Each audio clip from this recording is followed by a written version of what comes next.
dernière fois, nous avons parlé de messages qui venaient en rêve de l'au-delà de défunt. On a une histoire spectaculaire d'un des plus grands rabbins il y a 2-3 siècles, c'est Rabbi Yatan Abshis. On en a déjà parlé de temps en temps ici à la Yeshiva, qui était le plus grand, lui avec le Yabet, c'était les deux plus grands rabbins d'Europe à l'époque.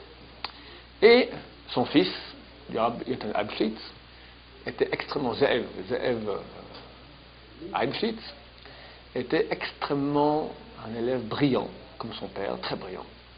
Puis, à l'âge de 18 ans, 20 ans, il demande à son père, papa, je veux aller pour les vacances, je veux aller à Londres. Ils habitaient en Pologne, en Russie. Bon, son père a accepté qu'ils partent 2 mois pour les vacances, juillet et août, à Londres. Vers la mi-août, comme ça, Rabbi reçoit une lettre de son fils. Papa, je suis ici, laisse-moi encore un mois, j'ai fait quelques petites affaires comme ça, un peu d'argent, et je reviendrai après Zoukot. Septembre. Juillet, août, septembre. Il reçoit encore une autre lettre, 2-3 semaines plus tard. Papa, les affaires avancent très bien, je suis en train de gagner un peu. Laisse-moi encore quelques mois, là, 6 mois, comme ça j'aurai de l'argent, je pourrai utiliser toute ma vie tranquille. Fil en aiguille, il fait fortune. Il fait fortune. C'est connu que ceux qui ont étudié dans les yeshivot, qui ont des esprits brillants, qui toute la journée ont fait Baba Kama, Baba Metzia, Baba Batra, c'est tout des questions pécuniaires, on devient extrêmement calé en affaires, des requins. Et Ze'ev, c'est le loup, effectivement, en hébreu, d'accord, devient un loup en affaires. Un loup en affaires. Et il est riche. Son père lui dit rentre, un point tel qu'il s'achète le titre de comte. Il devient le comte Wolf. Wolf, en allemand, c'est le loup. Le comte Wolf, à l'époque. Et monsieur est très riche, il n'est pas marié, et l'histoire raconte qu'il commence à avoir des relations avec ses femmes de ménage anglaises, etc. Et en 2 mots, il a complètement dévié la bonne voie. Une nuit, il rêve. Il voit son père, qui était déjà décédé, qui vient avec une tête énervée contre lui. T'as pas honte? Tu sais maintenant ce que tu me fais là-haut? J'ai honte. Toi, mon fils, tu fais des choses pareilles. Fais tchouva. Fais tchouva, ou c'est fini, tu meurs. Il se réveille tout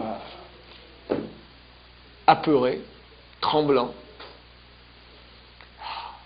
Bon, il se lève, il demande à sa femme de ménage de lui faire un verre de thé. Et il a fait rêve, c'est pas possible. Bon, ok. Il va dormir. C'est la nuit de Kippour.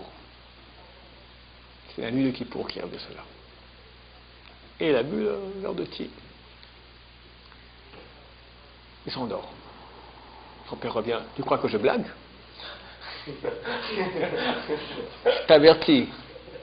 Ou tu fais tchouva, ou je te tue maintenant. Sérieusement, voilà. Il transpire, on ne peut plus. Il ne sait pas quoi faire. Bon, il est dans du matin, il tourne rond, par-ci, par-là. L'histoire fait. Voilà. J'ai fait un rêve, j'étais angoissé, je suis allé dormir. Une 2e fois, c'est normal, je suis angoissé à cause du. Bon, il va dormir. Une 3e fois, son père dit bon, je vois que c'est comme ça, je t'étrangle. Ou tu fais tchouva maintenant, ou je t'étrangle. Et il attrape comme ça, il se met à l'étrangler. Et lui, il se réveille tout à coup, hors du lit déjà, tiré hors du lit, et il sent qu'il a vraiment carrément mal ici. Il a compris, c'est plus des blagues. Il n'a plus dormi la nuit, il est parti à la synagogue, net, et il a pleuré tout le kippour, il a fait une tchouva complète. Un des grands bals tchouva d'il y a 2-3 siècles, c'est connu, le fils de Rabbi Yonatan Abshis. Mais pas tout le monde a le mérite que ses ancêtres. Tout le monde a des grands ancêtres. Mon père était grand rabbin, vous savez, ceux qui sont d'habitude assez modérés, plus sur la voie, ils n'ont plus rien. Moi, je ne suis rien, mais j'avais un grand-père, d'accord. Beaucoup ont des grands-grands-pères et eux sont rien.